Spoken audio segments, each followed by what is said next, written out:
Começa agora o seu programa Evidências.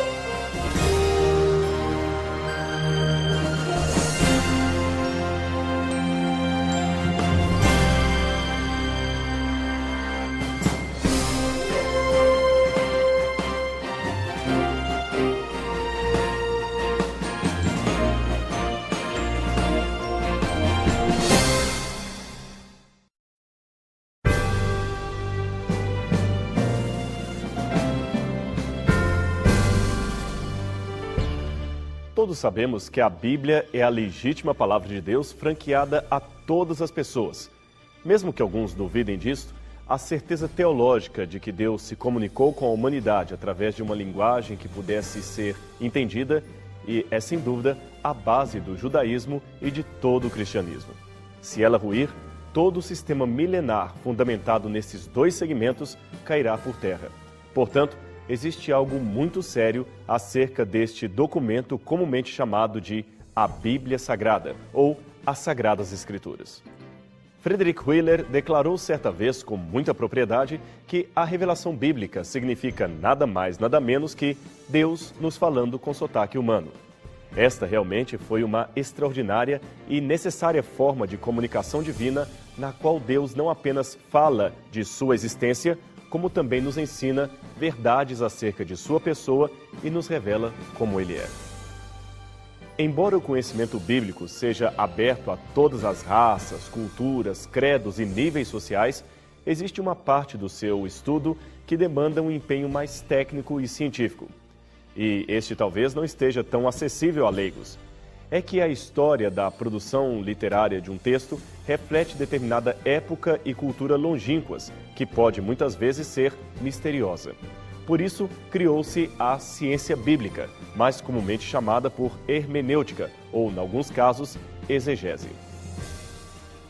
Tal disciplina é dividida em muitas ciências auxiliares e especialidades que podem beneficiar o leitor comum em seu estudo das Sagradas Escrituras. É claro, no entanto, que, em vista dos limites da precariedade de qualquer ciência humana, esta também não está isenta de possíveis erros. Logo, ela não deve ser um fim em si mesma, nem arvorar qualquer superioridade ao próprio texto da Bíblia. E por falar em texto bíblico, existe uma disciplina muito importante chamada crítica textual. Ela procura restaurar o texto original de um documento antigo que foi alterado no processo de cópia ou recópia ao longo de sua história. Como você deve saber, antes da invenção da imprensa, os livros eram escritos e reproduzidos à mão, e isto ocasionava erros e descontinuidades das cópias em relação ao original. Imagine que um escriba estivesse escrevendo uma epístola ou copiando uma epístola e, no momento de cochilo, escrevesse Bernardo, enquanto o texto original trouxesse a palavra mercado. Isto poderia trazer um erro sistêmico, pois outro escriba que usasse a sua cópia do texto, poderia reproduzir a falha, passando-a para um outro documento seguinte e assim por diante. Alguns ainda poderiam confundir Bernardo, que já era um erro, com Abelardo, e aí a coisa ficaria ainda mais complicada. Teríamos dois enganos ao invés de apenas um. Isto, porém, não seria, de modo algum, problema caso tivéssemos o autógrafo em mãos, isto é, o texto original que saiu das mãos do autor. Se assim fosse, era só compará-lo com as demais cópias e ver qual estaria certa ou qual estaria errada. Mas é aqui que inicia o problema hermenêutico das Sagradas Escrituras. É que nós não possuímos nenhum autógrafo, nenhum original dos livros da Bíblia. Temos apenas cópias mais ou menos exatas. E praticamente todas elas têm divergências entre si. Todos os originais de Paulo, João, Pedro, Lucas e outros que escreveram a Bíblia Sagrada, infelizmente, se perderam no tempo. E, para piorar, as cópias preservadas são tardias. Elas datam de pelo menos 3 ou 4 séculos depois de Cristo. Bom, é claro que havia alguns fragmentos mais antigos que contêm, por exemplo, apenas uns poucos versículos. É o caso do papiro 52, que está arquivado na biblioteca de John Rylands, na Inglaterra. Ele mede apenas 9 centímetros de diâmetro e é datado do ano 130 depois de Cristo. O seu anverso contém o texto de João, capítulo 18, versos 31 a 33, e no reverso, João 18, 37 e 38. Com tantas dificuldades, a pergunta que se faz é a seguinte: quem garante que os autógrafos não foram drasticamente modificados ao longo do tempo? Esta indagação torna-se ainda mais séria se lembrarmos que os livros do Antigo Testamento são mais velhos que o do Novo. Logo, o hiato entre eles e a coleção disponível é bem maior. A cópia hebraica do Gênesis, por exemplo, produzida por copistas judeus da Idade Média, chamados de massoretas, distava mais de 2000 anos do seu original. Que houve mudanças nesse meio tempo está claro pelo fato de que praticamente não existem duas cópias exatamente iguais dos manuscritos bíblicos. Tanto é que as diferenças já foram catalogadas nas edições críticas e receberam o nome técnico de variantes textuais. Um exemplo simples pode ser visto na passagem de Apocalipse 22:14. Alguns textos trazem "Bem-aventurados os que guardam seus mandamentos", enquanto outros transcrevem "Bem-aventurados os que lavam suas vestes". Grosso modo, é possível dizer que esta variante surgiu da semelhança entre duas palavras gregas. O idioma original do Apocalipse. Tratam-se dos termos entolas, que quer dizer mandamentos, e stolas, que quer dizer vestes. Note que ambas as palavras são muito parecidas em grego, mesmo em sua forma acusativa plural. Aqui fica nítido que houve um descuido do copista, embora seja difícil, neste caso, saber com exatidão qual era o texto original. A questão, portanto, é quanto ao grau de modificação sofrida nos textos. Foi ela periférica ou afetou o conteúdo de modo substancial? Estaria, é o que poderíamos perguntar, estaria a mensagem bíblica prejudicada por estas variantes?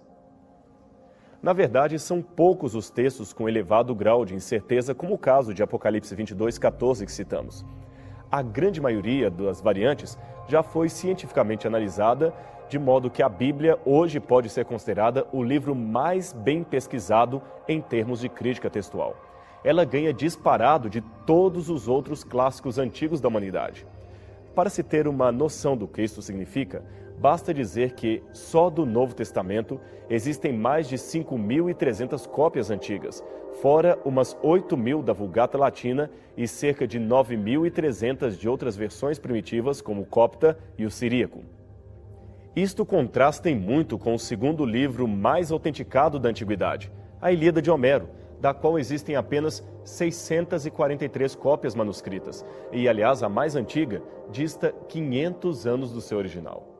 Se somarmos todos os manuscritos das principais obras clássicas da Antiguidade, como a Guerra Gaulesa de Júlio César, as tetralogias de Platão, os Anais de Tito Livio, a História de Heródoto, enfim, vários outros, teríamos o cômputo de pouco mais de 1.000 cópias manuscritas.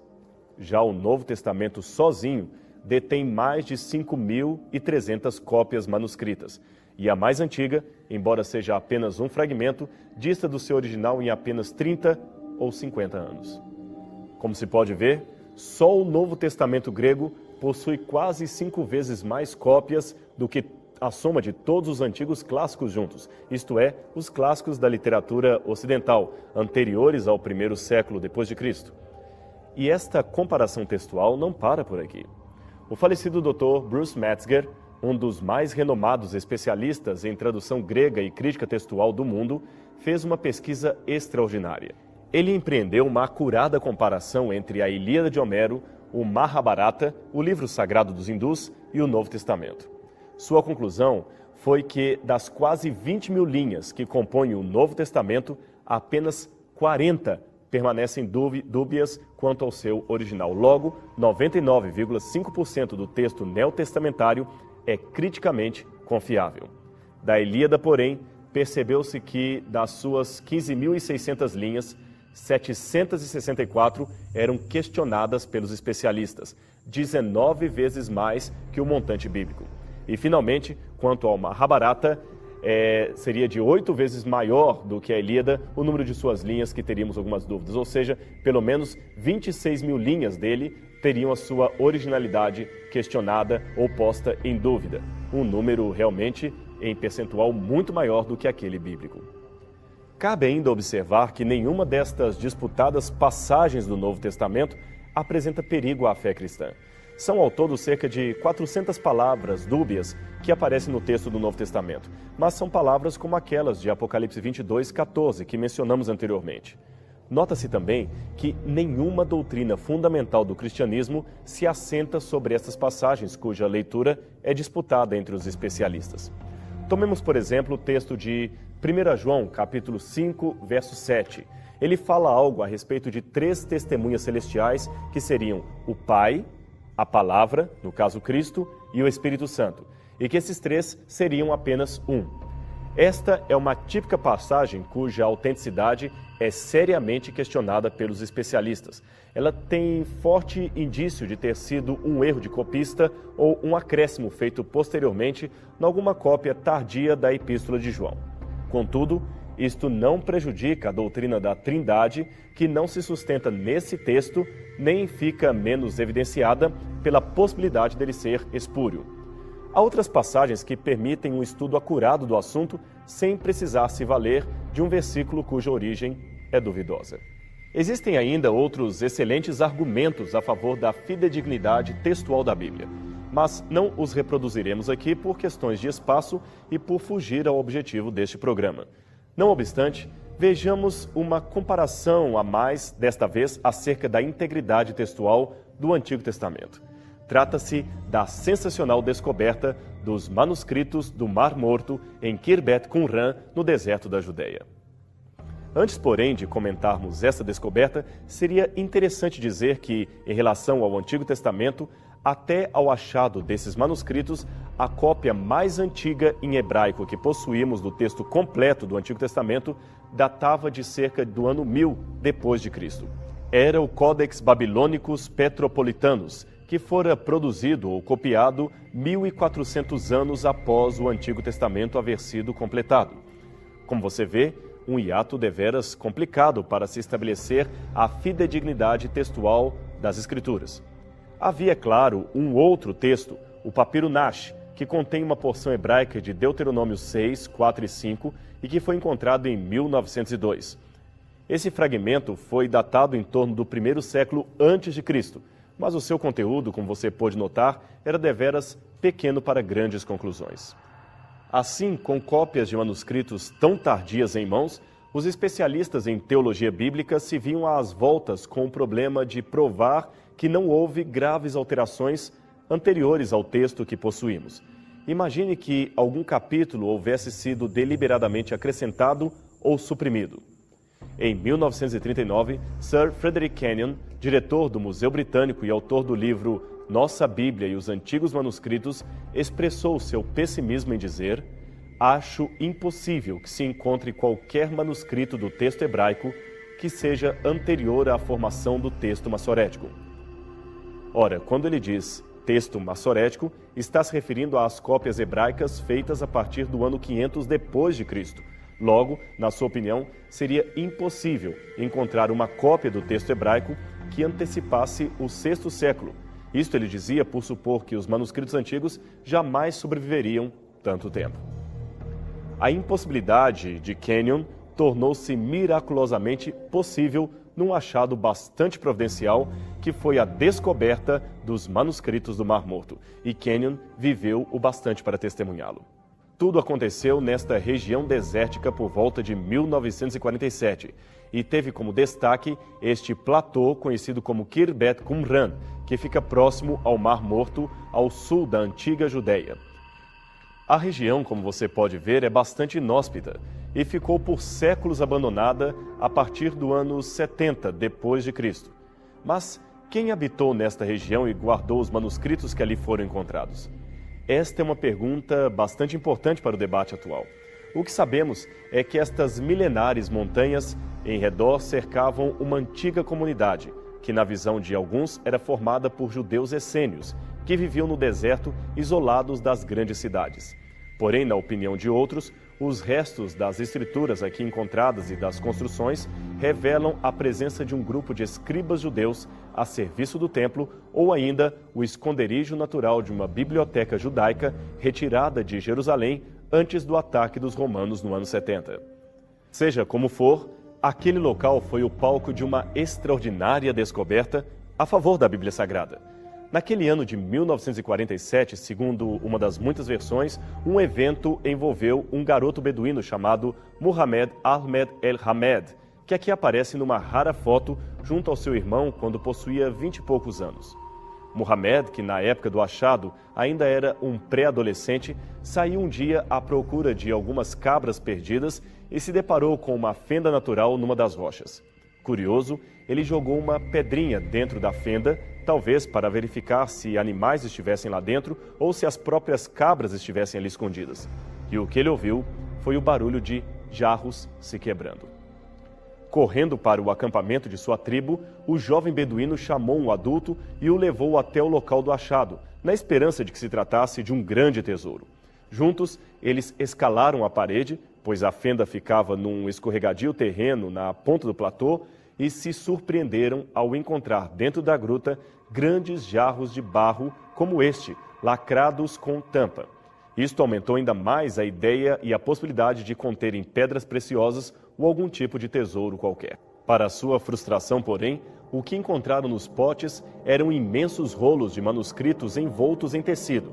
Alguns dizem que eles venderam os vasos, 7 ao todos, para um comerciante em Belém que chegou a enfeitar a sua loja com os antigos pergaminhos. Outros já afirmam que foi para um sapateiro cristão sírio, que os comprou com o fim de usar o couro para remendo de sapatos. Seja qual for a versão, ao que parece, alguns membros do grupo perceberam que os manuscritos poderiam ser valiosos para colecionadores e investigaram por conta própria outras cavernas, na tentativa de buscar outros manuscritos. Até que finalmente foram presos pelo Departamento de Antiguidades da Jordânia, que proibia escavações clandestinas. O Estado de Israel, reconhecido formalmente apenas em 14 de maio de 1948, só ocuparia a Cisjordânia após a Guerra dos 6 Dias, em 1967. Por isso, a região nessa época ainda estava sob o domínio da Jordânia. Sendo assim, com as pistas dadas pelos beduínos e a ajuda de arqueólogos de várias instituições, outras 10 grutas foram descobertas, pesquisadas e catalogadas como contendo manuscritos antigos. Entre os rolos havia muitos documentos judaicos antigos, alguns até desconhecidos, e muitas cópias de textos do Antigo Testamento, datadas de aproximadamente 300 anos antes de Cristo, o que corresponde a cerca de 1000 anos mais antigas que as cópias massoréticas. Só para lembrar, a cópia massorética mais antiga e incompleta do Antigo Testamento que dispunhamos datava de 850 d.C.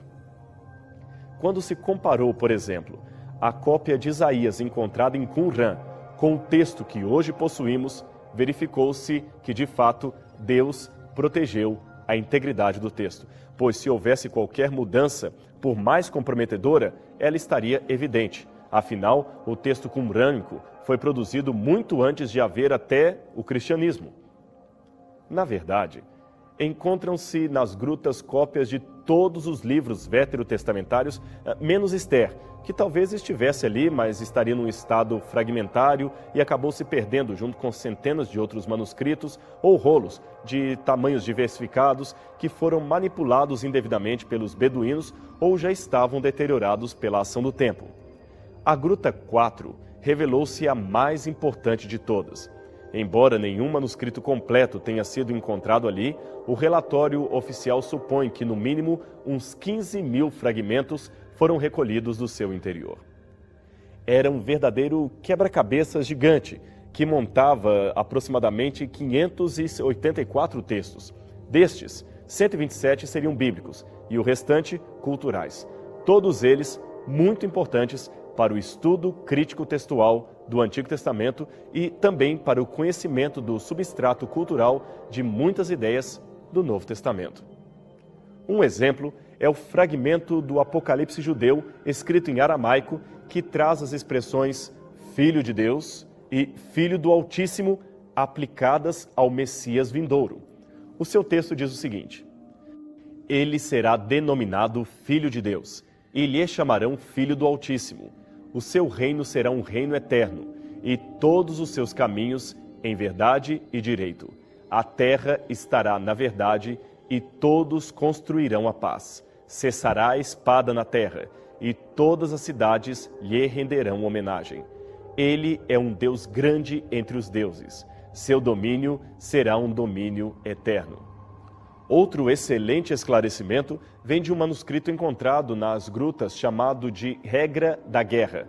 Ele traz a mesma expressão usada por Cristo nas bem-aventuranças, quando referiu-se aos felizes como os pobres de espírito.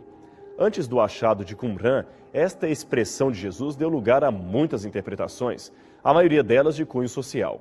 Mas agora, com a publicação destes textos do Mar Morto, entendemos o que esta expressão idiomática significava naquele tempo. Pobres de espírito significa humildade e submissão à vontade de Deus, mansidão na relação com o seu próximo. É o sujeito humilde ou humildemente submisso que tem paciência e misericórdia, aquele que não se revolta com nada, exceto com a injustiça praticada contra o seu semelhante. Este é o bem-aventurado humilde, aquele humilde de espírito a quem Jesus se referia nas suas bem-aventuranças, aquele que ganharia o reino do céu. Mas voltemos a uma das perguntas já formuladas. Quem guardou os textos nas cavernas de Qumran? Bem, a atitude de esconder objetos sagrados devido à ameaça iminente não era estranha nos tempos bíblicos. 2 Crônicas 34, versos 14 a 30, descreve o momento em que, em meio à reforma do templo, Ilquias encontrou os originais de Moisés, que os sacerdotes piedosos haviam escondido durante o idolátrico reinado de Manassés. A Arca dos 10 Mandamentos também, pelo que se sabe, foi escondida pouco antes do ataque de Nabucodonosor a Jerusalém e ali permanece oculta em algum lugar escondido até os nossos dias. Os manuscritos do Mar Morto também podem ter se originado deste procedimento. O Dr. Norman Golb, um conceituado professor da Universidade de Chicago, especializado em estudos judaicos e manuscritos do Mar Morto. Ele acredita que os manuscritos foram trazidos às pressas de Jerusalém, possivelmente da biblioteca do templo, para serem guardados nas grutas como medida de precaução devido ao avanço dos exércitos romanos sobre Jerusalém. Outra teoria mais popular sugere que alguns manuscritos foram até copiados no local. Pelo menos é o que sugere a localização de restos de uma comunidade judaica que havia no platô. Eles possuíam ali uma escola possivelmente sectária, que abrigava quartos, refeitórios, local de culto e até um scriptorium, isto é, um ambiente especial para o trabalho dos copistas. O achado de alguns tinteiros e canetas corrobora com esta opinião. Mas quem seriam os habitantes desta comunidade? Bem, Flávio Joséfo, um historiador judeu do primeiro século, fala de 3 segmentos judaicos de sua época: os fariseus, saduceus, conhecidos do estudioso da Bíblia, e um terceiro, os essênios, que são descritos como os mais extraordinariamente interessados em antigos manuscritos, em antigos escritos.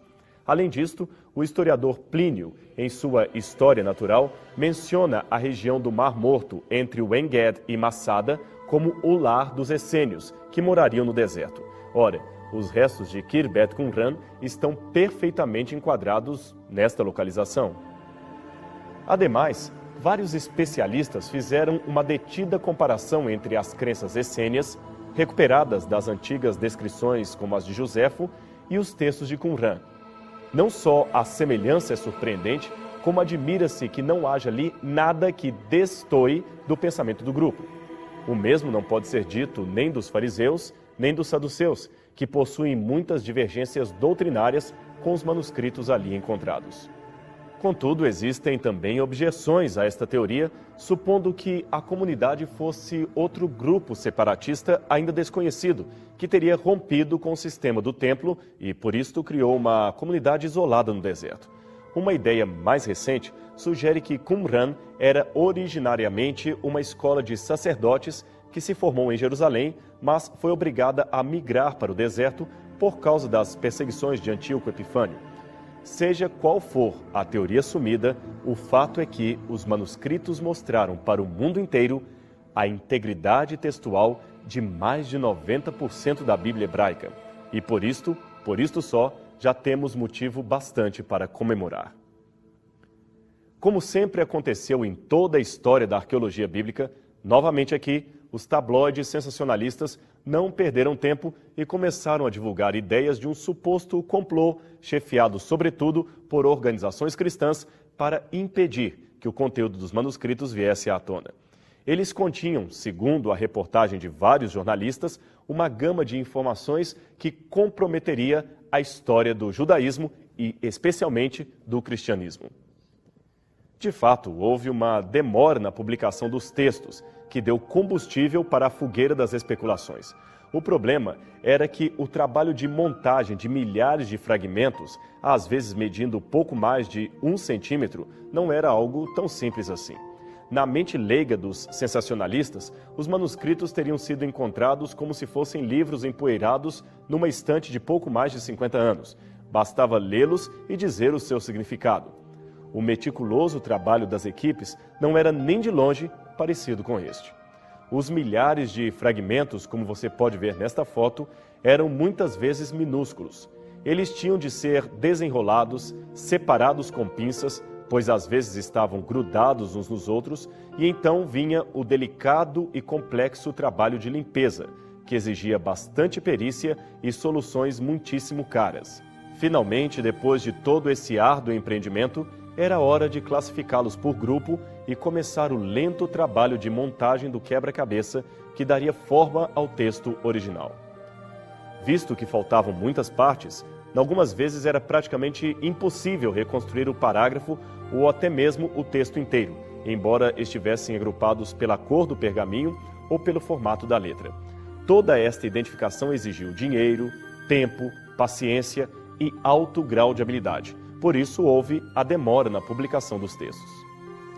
Posteriormente, outras razões de ordem técnica e política, devido às guerras do Oriente Médio, resultaram num atraso ainda maior para as publicações que deveriam ser lançadas ao público entre 1960 e 1970.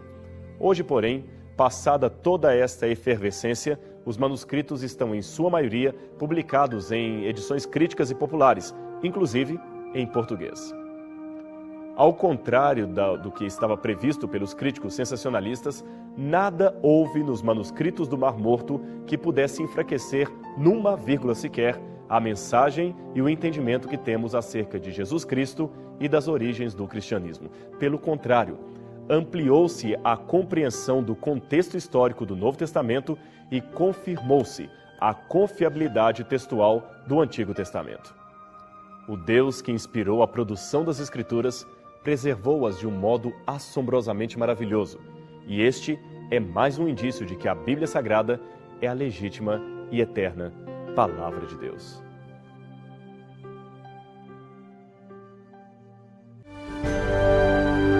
Este programa tem o apoio cultural do NASP, Centro Universitário Adventista de São Paulo, em parceria com a TV Novo Tempo.